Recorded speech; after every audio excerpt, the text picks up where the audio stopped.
نو د سجدې خبره دا ده که نه چې فقهاو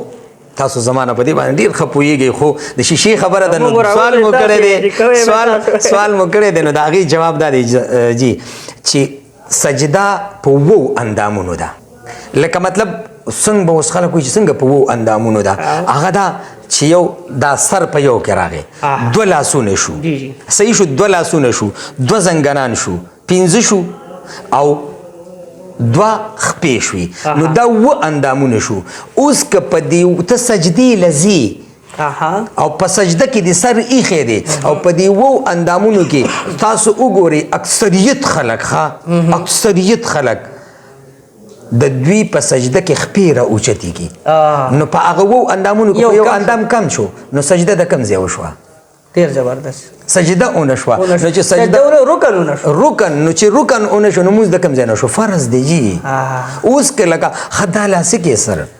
دا خو لا پرېږده سجده خو فرض دی او دا سجده سهو زمانه غلطي وشو انسان غلطي ما جی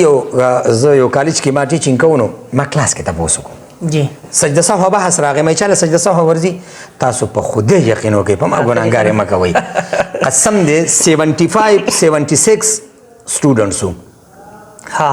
او په هغې کې د فرست ایئر دا نه چې د 4 او د 5 د فرست ایئر سټوډنټس ما ته پکې 3 کسانو لاس اوچت کړو مې تاسو له درځي دا زموږ د سټوډنټس خیال حال دی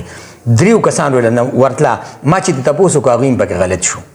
طریقه ورتله خو چې ما نه څه پاتې شو سجده سهو به زه په څه کوم او یا دا څه چې دا سجده به لازمېږي کله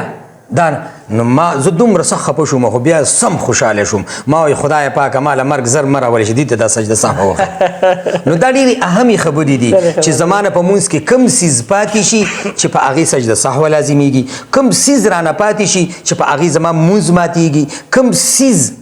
زه پکې اکسترا کوم نو هغه زما مونځ خرابوي ماتوي زبردست نو دا ټولې خبرې لازمي دي د مونځ دپاره دي او په دې باندې فوکس کول پکار دي او همدقه شانتې زه تاسو ته زه نه وایم چې ما به